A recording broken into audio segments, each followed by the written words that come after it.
2 years pa lang, gusto mo nang palitan? Ano yun? Imbis na makipagtulungan ka sa agenda ng Pangulo na inyong pinagsamahan po sa kampanya during the presidential campaign. Iba pala yung nasa isip ninyo. Pangalawa, ng rason ng falling out, yung sobrang pagmamahal sa pera,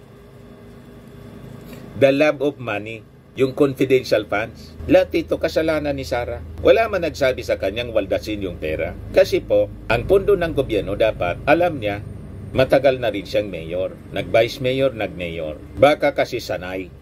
That is the pattern ng kanilang pagastos in Davao. Walang nagsabi sa kanya na magrenta siya ng safe houses ng halaga po 45 to 1 million a day. Di ba? Walang nagsabi sa kanya na sa pag-justify ng gastos, isulat niya sa resibo, Mary Grace Piatos, Kokoy Villamin, na mga piki palang pangalan.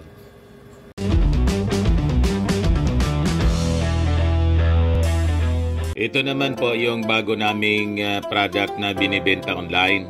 iGlow Serum, whitening po siya. Tingnan ninyo yung epekto sa aking anak na architect before and now. Yung mga inquiries po ninyo, dumiretso na lang kayo sa kanyang Facebook account, Riz Maravillas.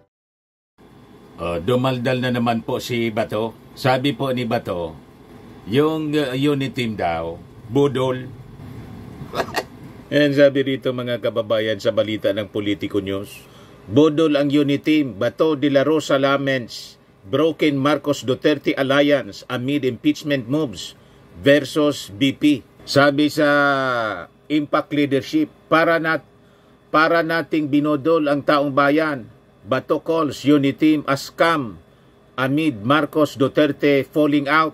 Unang-una, Senator Bato, the Senator of the Dutertes, hindi man ang mga Filipino, kasi ang pinaglilingkuran po ninyo, ang mga Duterte man lang, habang nagsisweldo kayo sa ating mga mamamayang Filipino through the taxes of the Filipino people.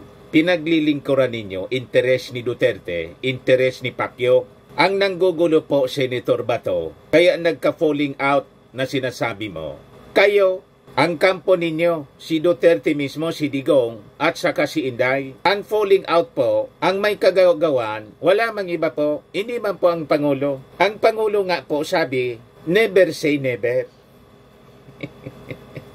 Sino ang umalis sa unit team? Pinaalis ba si Sara Duterte? Hindi. Kanyang desisyon yon kasi nagagalit siya. Nagagalit siya kasi hindi niya nakuha yung gusto niya. Yung mga demands po niya, imposible man po na ibigay ng ating Pangulo kasi mga kababayan, at stake ang national security. Imagine, ang gusto niyang kuning posisyon, DND Secretary, tuwang-tuwa niyan si Xi Jinping.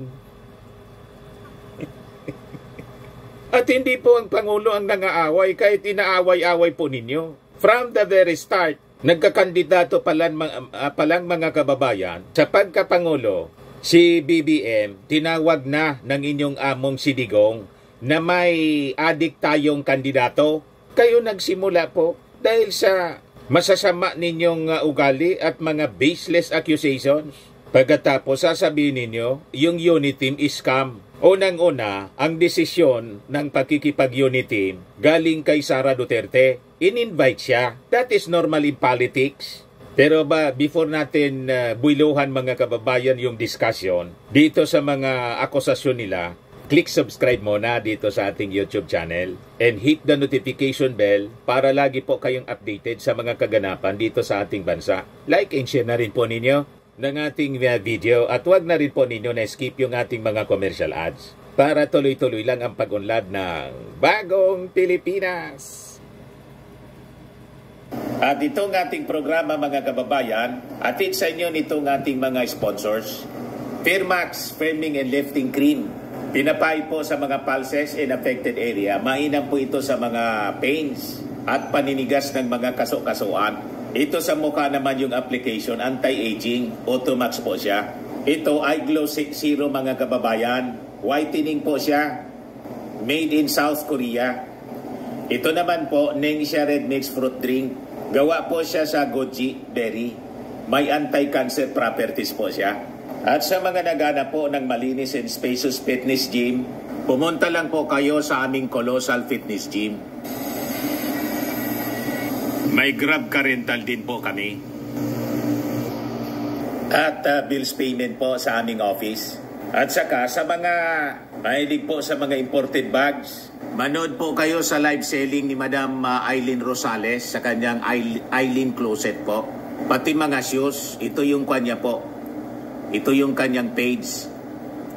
Kita ninyo, napakagandang mga online selling po siya. Si Madam Eileen Rosales.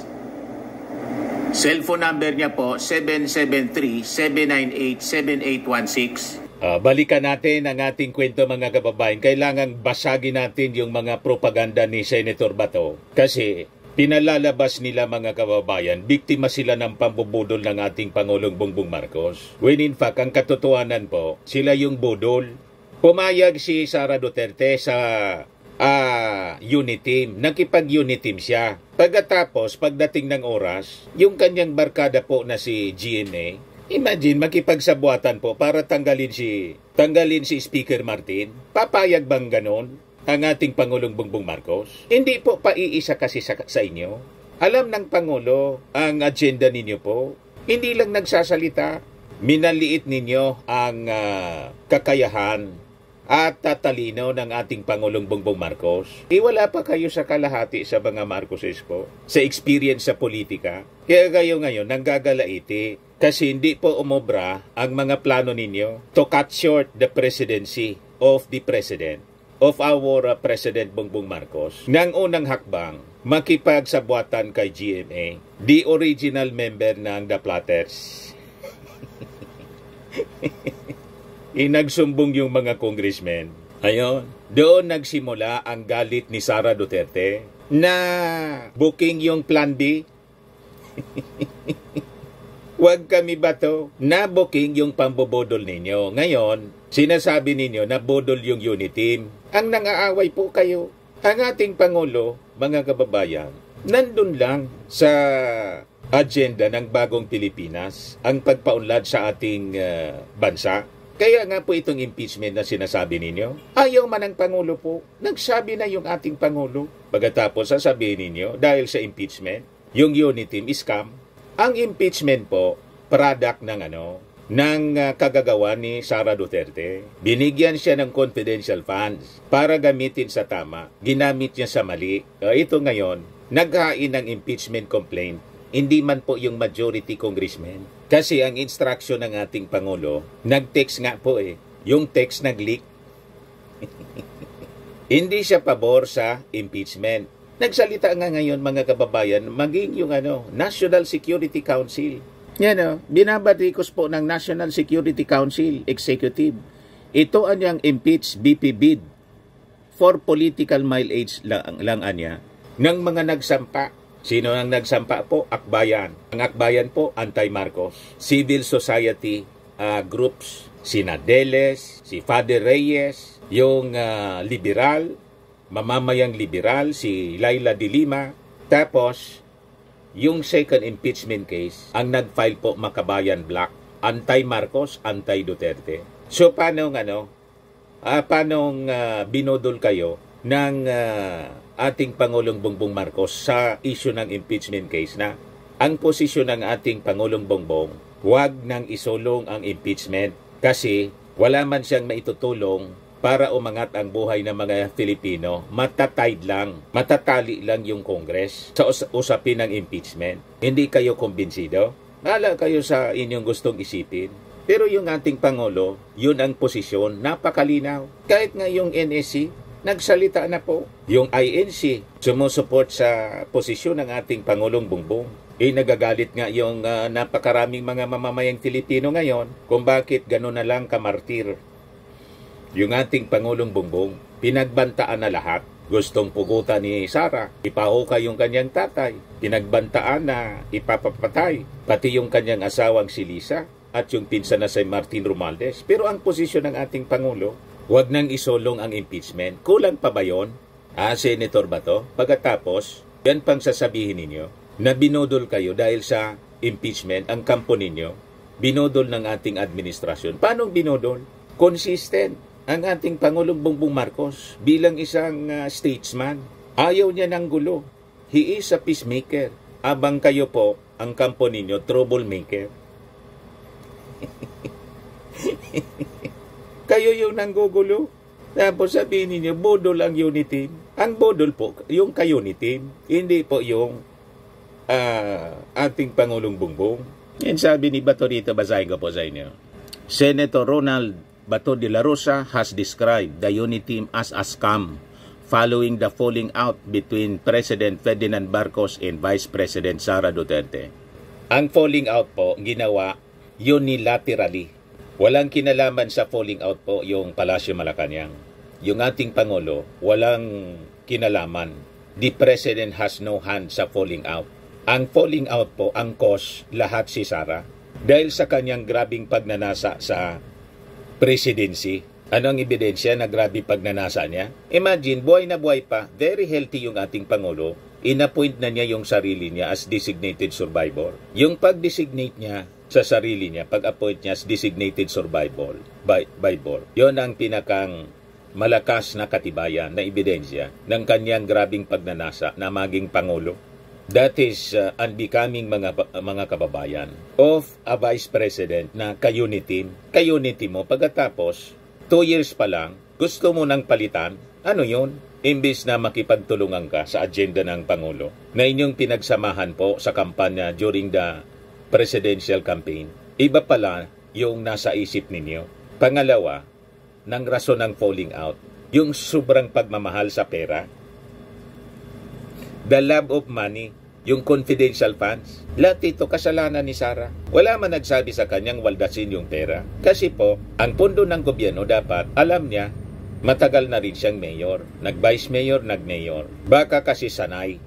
That is the pattern ng kanilang pagastos in Davao. Walang nagsabi sa kanya na magrenta siya ng safe houses ng halaga po 45 to 1 million a day. Di ba? Walang nagsabi sa kanya na sa pag-justify ng gastos, isulat niya sa resibo, Mary Grace Piatos, Kokoy Villamin, na mga piki palang pangalan. Sino ba nag-udyok sa kanya na ganon? Lahat ito kagagawan niya. Sabi ko nga po, si Inday, hinukay niya yung sarili niyang libingan. Lahat ng turubol ng kanyang kinasadlakan ngayon, ginawa niya. Pati ng tatay niya, pati kayo po, damay dito. Kasi, pari-parihas ang inyong mga sinasabi. Parihas ang inyong posisyon. Kampi kayo sa mali. Kasi yung utang na loob ninyo sa mga Duterte. So sabi ni Bato de la Rosa described the once formidable alliance in unsavory terms in response to the House of Representatives impeachment complaint against Duterte after the lower chamber investigated her alleged misuse of confidential funds. Ang impeachment complaint po ay bunga ng kagagawa ni Sara. Ang gusto ninyong mangyari kasi, kahit na mali yung ginawa ni Sara, huwag siyang papanagutin kasi kaalyado ng ating Pangulo. Yan ang mga ugali ninyo kasi. Nakasanayan ninyo sa trabaho sa gobyerno, sa Davao. Tingnan ninyo yung ugali ninyo, yung trato ninyo kay Pacquiao. Tambak na yung kaso, imbes na i-convince ninyong sumurrender, itinago pa ninyo, gusto pa ninyong patakasin. Bakit? Gusto ninyong paatrasin doon si General De La Torre, tactical retreat niya. Yun ang objective ng inyong Senate hearing in aid of Pacquiao para makatakas. Inabuking po kayo. Sigurado si General Torre na nasa loob hindi ninyo nabodol si General Torre. You see? So yan ang mga pag-ugali ninyong masama na kahit masama ang ginagawa ng kasama kasi magbabarkada kayo, walang iwanan. You have no place in government pag ganyan po ang inyong prinsipyo. Hindi kayo bagay. Ang isang government official dapat panig sa tama. Hindi yung dahil kasama ninyo, kahit na mali, panig pa rin kayo. Yan ang masamang pag-ugali ninyo po Protecting people na may mga pagkakasala po sa batas. O ngayon, you are protecting Sara Duterte. Despite ng mga pagbabanta niya sa ating Pangulong Bongbong. Ginastify pa ninyo na conditional threat. Anong klaseng pag-iisip ninyo, Senator Bato? Senador pa naman kayo. You see? Kaya sabi nga natin, hindi na kayo makakaulit sa amin. Hindi namin kayo iboboto sa 2025 election. At least kami.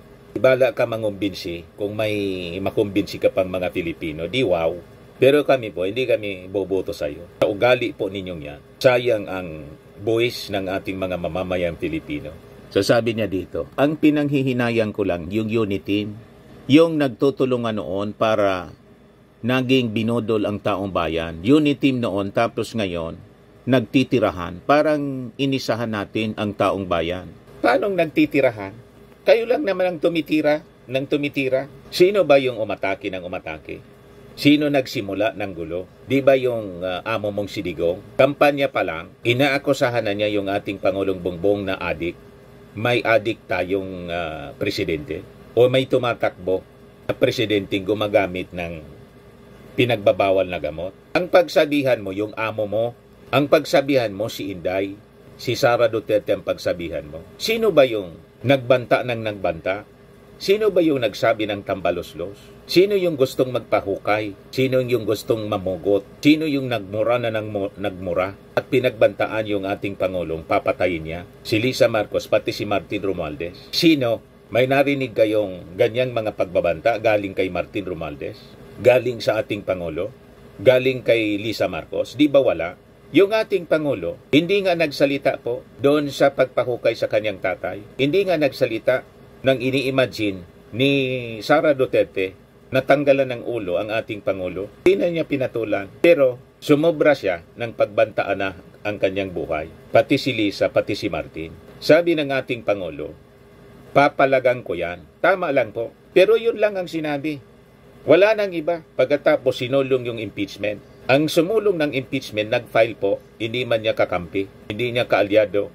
Civil Society, in-endorse ng Akbayan. Yung pangalawa, Makabayan Bloc, in-endorse ng AK Party List Congressman, Makabayan Congressman na anti-Marcos. Pagkatapos, tinuturo ninyong nasa likod yung ating Pangulo. Nasaan ang tamang pag-iisip ninyo dyan? Imagine, nag-announce pa yung ating Pangulo. Napakamartet na ng ating Pangulo. Despite ng pagbabanta sa kanya, may nagsulong ng impeachment. Kung iba-ibang Pangulo po, hindi na lang kikibo, hayaan na lang po yung impeachment. Pero nagsalita siya. Ayaw niya kasi ng gulo. Ang nanggugulo po, ang kampo ninyo, walang tigil sa panggugulo. Kaya yung fallout po, ang author niyan, yung kampo po ninyo, ang author si Digong, ang author po, si Sara Duterte. Walang away po. Ang mayroon po ng aaway. Ang ating Pangulo hindi po nakikipag-away sa inyo. Ayaw patulan po ang mga tantrums ni Sara Duterte. Naintindihan niyo na ba to? Kaya nga lagi natin kinukurik dito yung sinasabing away ng dalawang kampo. Wala pong away ang dalawang kampo. May kampo pong nang aaway lang. Ang administrasyon ng gobyerno po, hindi po palaaway. Ang palaaway po kayo. Kaya kung may nambudol man po sa unity, wala sa lado ng ating Pangulo. Ang nambudol po, nakipag-unity pala si Sara, pagkatapos, mang-aaway man lang siya dahil sa confidential funds, dahil sa pera, dahil sa kanyang personal na ambisyon. Napakalinaw po. So sabi niya dito, De La Rosa said he is already expecting the House to impeach Duterte and forward the articles of impeachment to the Senate, which will have no choice but to convene as an impeachment court and hold a trial for Duterte. I am expecting for the worst. Magkaroon talaga ng impeachment. From the very beginning, nakaplano na ang impeachment na yan. Hindi naman yan mag-iimbestiga kung walang balak na impeachment. Ang planong impeachment na buo dahil sa mga impeachable offenses na ginawa ni Sara. Kung walang impeachable offenses na ginawa siya, na nakita ng Congress, lalo ng minority, di walang kasong impeachment. Kaya kung ma-impeach si Sara at matanggal po, walang kinalaman po yung Palasyo Malacanang. Ang nagtanggal sa sarili niya, siya, tulad ng pag-resign niya, hindi man siya pinare-resign, pinagpapasinsyahan siya kahit na hindi siya nagtatrabaho. Cabinet Secretary siya, DepEd Secretary, alter ego ng ating Pangulo. Pero ang sigaw niya, iba, nandun siya sa sumisigaw, mga kababayan ng Marcos resign. Pinasensyahan siya. Pinaalis ba siya ng ating Pangulo? Hindi ba hindi? Inappoint pa nga siya as caretaker. Kaya lang sumobra na. Gusto nang lusubin yung Palasyo Malacanang ng mga nagrarally na anang gatong po si Harry Roque, pati si Digong. Tapos nandun siya, nagsiselfie-selfie. Kahit hindi siya nagsasalita, actions speak louder than words. Ang ibig sabihin, approve niya. Pumunta nga siya doon So napakahaba ng pasensya sa inyo ng ating Pangulong Bongbong Marcos. Inabuso ninyo. Tapos nag-resign siya. Pag-resign niya, dumaldal na siya ng dumaldal kung ano-ano nang pinagsasabi, parinig sa ating Pangulo. Pero hindi pa siya sinasagot. Hanggat sumubra na magbanta na sa buhay ng ating Pangulo, gusto nang ipapatay. Kaya pumalag yung ating Pangulo. And comes the impeachment case filed by the minority. Kumbaga, yung minority siguro, magkabayan kasi anti-Marcos, anti-Duterte ito, nagsamantala na rin sila. Hoping, dahil sa mga pinagagawa ni Sara Duterte, ito na niyang pagkakataon na makumbinsi natin, pati yung majority sa Congress. Kasi nga, nag-iimbestiga. Pero hanggang ngayon, wala pa pong posisyon yung majority sa members ng Congress. Wala pa silang consensus. Pinag-aaralan nila. Kung ikabubuti pa ba ng mamamayang Filipino na diretso nang ipa-impeach itong si Sara Duterte kasi laking problemang dinadala niya sa buong mundo. Pinahiya niya ang Pilipinas, pati ang kanyang opisina, Office of the Vice President. Siya ang nakakitang Vice Presidente. Pagbantaan mo yung Pangulo, yung Pangulo mo mismo, pagbantaan mong papatayin, pinagpiestahan po ng mga media outlet sa buong mundo. Ano yan nangyayari dyan sa Pilipinas? Yung Vice Presidente gusto nang mamugot ng Pangulo. Gusto nang ipa-assassinate yung kanyang. First time na mangyari yan sa history natin po. Kahit sa buong Asia, wala mang ganyan po. Tapos sasabihin ninyo, conditional threat ang ginawa ni Sara. Sa husgado na lang kayo magpaliwanag. Sagutin ninyo sa NBI. Kasi yung DOJ magpa-file sa inyo ng kaso. Magpa-file kay Sara. Hindi magtestigo ka, magsalita ka doon sa investigasyon ng NBI kung kausapin ka. Malamang hindi ka man kausapin. Ang kakausap sa iyo yung ICC. Tinopos na ngayon ni Congresswoman Jinky Luistro na bumalik na tayo sa ICC. Sabi ni Bato, alam naman natin na impeachment is a political process, not a judicial process. Saka chances are, lalabas talaga ang political color mo. Paantong sa kampihan, political process yan. Of course, kung gusto mong kampihan, yun naman talaga yung mangyayari niya. Pero sabi ni Chis Escudero, they will be objective as they can, as much as they can. Yan ang pakiusap niya siyempre sa kanyang mga kasama. Kasi parte ito ng kanilang mandato, trabaho. O ngayon, yung ating mga mamamaya naman, dahil sa ugali ninyo, hindi man po na umaasa na magiging objective kayo. Siguradong kampi kayo kay Sara. Kayo ni Bongo, ni Robin, pati si Amy Marcos. Isama na ninyo. Wala kaming paki sa inyo. Other senators pwedeng kumampi sa inyo din. Tingnan na lang natin kasi ultimately, ang lahat ng mga kakampi po sa inyo, at least kami, mga kababayan na malinaw ang pananaw sa mga isyong ito, hindi po kayo iboboto. Lahat ng kampi, hindi namin iboboto. Ikakampanya namin na hindi iboto kasi sayang ang boto namin sa inyo. Nanggugulo lang kayo sa ating bansa. Kayo ang kampo ninyo, punot dulo ng gulo. Sabi niya rito, it is now up to the President if he will do more than just send a text message to the lawmakers under the leadership of his cousin Speaker Martin Romualdez to junk Duterte's impeachment complaints. Words must be compensated with action. Dapat hindi lang hanggang text. Dapat may aksyon talaga para hindi natin nasabing lip service yung text na yan. So, ang gusto mo, diktahan ng ating Pangulo ang Kongreso. Hindi yung gagawin ng ating Pangulo. Ang ating Pangulo may respeto po sa independence ng Congress at tulad din ng kanyang respeto sa independence ng other branch ng ating gobyerno, yung judiciary. Siya, nagpasabi lang. Yan ang aking reading, mga kababayan. Ang ating Pangulo po, nire-respeto niya yung democratic institutions. Kaya pag pinakinggan mo yung mga interviews sa ating mga congressmen, ang sabi nila, kahit Magrally yung INC. Nagsabi na ng posisyon yung ating Pangulo that he is not in favor of the impeachment move labang kay Sara Duterte. Ang sabi ng mga congressmen tulad ni Jinky Luistro, ni Paulo Ortega, ni Conggon, may mandato sila. Na pag may nag-file po, in this case po, hindi man sa kanilang hanay ang nag-file. Yung Makabayan Block, kailangan nilang i-deliberate, kailangan nilang i-process. They have to discuss it. Pag hindi, ang ibig sabihin niyan, they are remiss of their duty as mandated by our Constitution. Hindi nila gagawin yon. Ang mga pagkakasala, kaya po nagkaroon ng impeachment, lahat po yon kagagawa ni Sara Duterte. Pag ninyong i-blame sa ibang tao kung bakit may nag-file, this is the fruit of her actions. Bunga ng kanyang mga mali, mga kamalian, maling ginawa. Sumobra siya kasi. Ayaw kasi ninyo na pag-advisean si Sara ng tama. Inispoiled ninyo ang kanyang pagiging bratinela. Sumagdosa siya sa kanyang mga pagkakasala. Biniblame ninyo ang ating Pangulo. Akusa kayo ng akusa, banta kayo ng banta, daldal kayo ng daldal, mura kayo ng mura, gasta kayo ng gastang walang pakundangang paggasta ng confidential funds. Ngayon na nabuking, gusto ninyo walang aksyon na gagawin yung mga responsible officials natin. Masyado kayong abusado eh. O ngayon, itong statement mga kababayan ng National Security Council just reinforces the position ng ating Pangulo. Yan o. NSC Executive impeach BP bid for political mileage.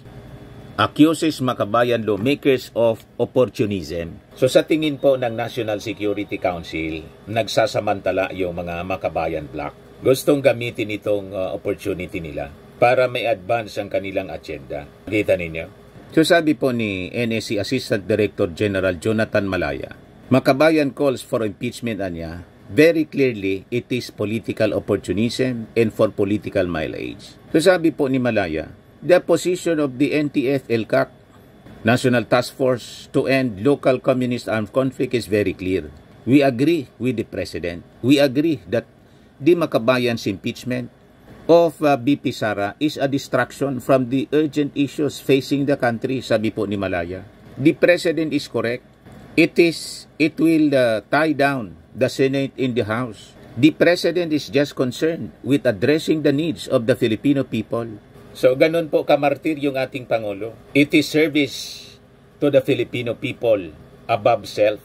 Despite ng mga pagbabanta sa kanya, pagbabanta na papatayin siya, hindi na niya yun inisip. Kung iba-ibang Pangulo po, hindi na lang siya magsasalita. Pero hayaan niya yung kanyang mga kaalyado na impeach si Sara kasi constant threat siya sa presidency. To the safety na mismo ng ating Pangulo. Pero tingnan ninyo, hindi na yun inisip. Napaka-selfless mga kababayan ng ating Pangulong Bongbong. At true peacemaker po. Antang abang yung kabila, ang kampo ng Duterte, troublemaker. Nakita ninyo yung contrast? So napakalawak ng pag-unawa ng ating Pangulo. Sabi ni Sara, we have reached a point of no return na siya lang naman po yung may kagagawan. Anong sagot ng ating Pangulo? Never say never. So open pa rin siya sa reconciliation. Pagkatapos, afterwards, nag-text siya na hindi siya sang-ayon sa impeachment. Nakita ninyo ang pagiging very selfless at compassionate ng ating Pangulo. Sa tingin nga ng mga Marcos loyalist po, parang anyang mali na din ang yung sinasabi ng ating Pangulo, yung posisyon. Gigil na sa inyo ang mga Marcos loyalist ba to? Gigil na kay Sara Duterte. At ngayon nga, medyo naiinis na rin yung mga Marcos loyalist sa sobrang kabaitan ng ating Pangulo na sobra nang nagpapaabuso po sa inyo. Di ba? Pero hindi pa rin kayo nakontento. Matindi yung mga binibitawan ninyong mga pananalita laban sa Pangulo. Araw-araw pinagsasabihin ng kampo ninyo, bangag, adik, magnanakaw. Inapakalinaw po. Ipaliwanag ninyo kung paano ginastos yung confidential funds kasi sabi ng kampo ninyo, yun ang laging sinasabi sa Congress, hindi mo pera yan. O ngayon, yung mga akusasyon ninyong hindi mo pera yan, bumuelta sa mga Duterte. O di ba? Yan kasi masyadong madaldal. O, ulitin natin. Lahat ng mga problema po, Bato, ang kinasadlakan ninyo, including you mismo, si Digong, kayo, si Sara Duterte, wala man dapat po kayong kung sinong dapat nasisihin ninyo. Ang sisihin ninyo, ang sarili ninyo. Lahat ng problema po ninyo na kinakaharap, be it sa ICC o dito sa atin, sa Pilipinas, ngayon si Sara impeachment, investigation ng Congress, ang lahat ng ito nangyari dahil sa kagagawa ninyo. Kagagawa ni Sara. Ka-unit team siya, inaway niya yung ka-unit team niya. Tinawag niyang tambaluslos si Martin Romualdez, pinag-ambisyonan ng kaalyado ni Sara na si GMA, ang Speaker of the House, inakyos ng kampo ninyo ang Congress na magnanakaw. Ito ngayon ang lumabas, Mary Grace Piatos. Bumuelta lahat, mga kababayan. Bumuelta lahat yung inyong mga akusasyon. Bumuelta, sumabog sa pagmumuka ninyo. Kaya, kayo ang lahat, kayo ang may kasalanan lahat sa mga problema ninyong kinakaharap, including yung problema ninyo sa ICC. Kung hindi nangyari yung AGK, walang kaso sa ICC.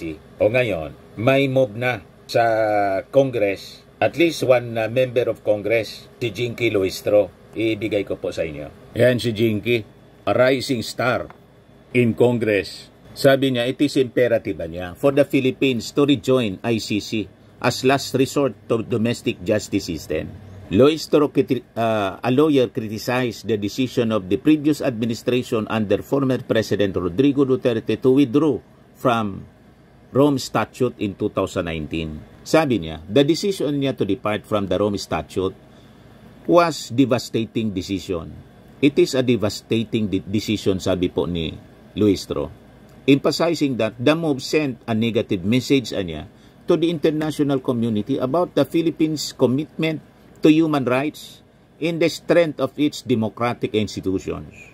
So sabi ni Luistro, the withdrawal niya reflected a fragile commitment to the international treaties and undermined the country's legal framework. At its core niya, the withdrawal from the ICC signified to our people that our government's commitment to international treaties, more importantly to our domestic laws, is malleable enough and can be distorted to the whims of a select few. Paliwanag po niya.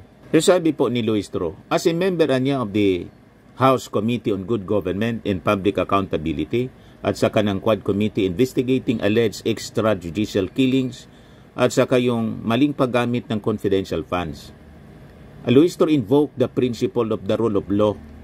We are a nation of laws, not a nation of men, sabi po niya.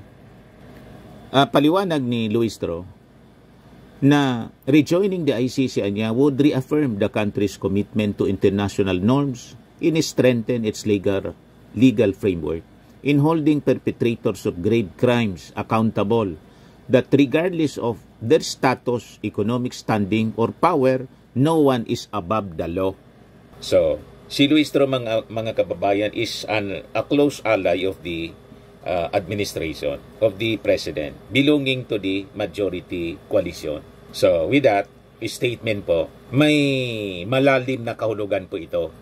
So, hindi man niya ito po sasabihin kung wala siyang nakikitang kumpas. Di ba po, mga kababayan? Ano ang kumpas, Mr. Maravillas? Bala na kayo mag-isip. Basta, as an ally of the administration, ako sa tingin ko lang po, hindi man niya ito sasabihin kung walang malalim na ibig sabihin. Tama pa.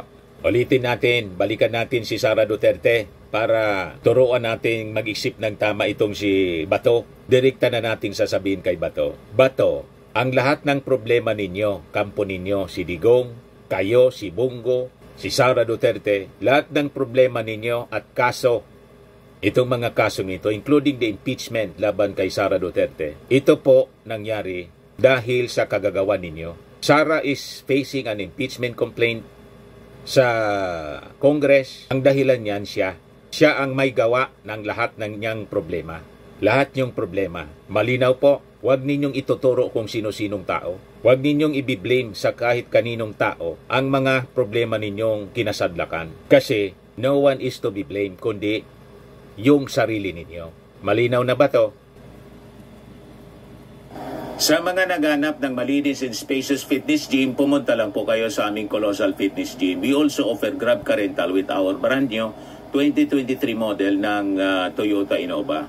We also accept booking for those who are planning to travel via PAL, Cebu Pacific, and other airline companies, local and international, and bills payment for Meralco Bills, PLDT, Aleco Bills, etc. Ang Colossal Fitness Gym is located at 3rd floor Security Bank Building, Landco Business Park, Legazpi City, Albay.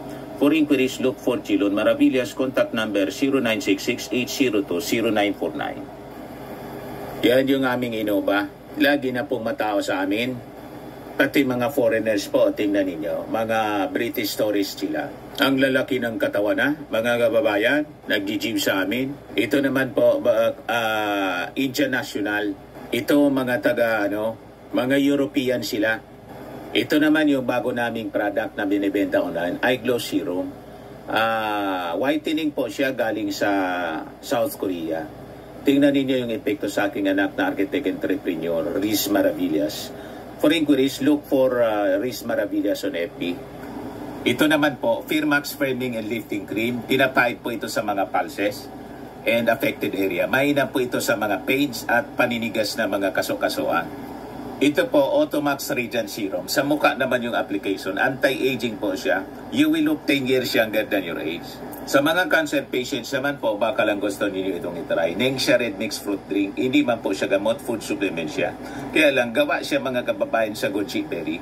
Yung goji berry may anti-cancer properties. Yung mga inquiries ninyo, dumiritso na lang kayo sa aming messenger sa Facebook para masagot namin agad. Ayos po, ako po si Dante Maravillas. Bye-bye. God bless.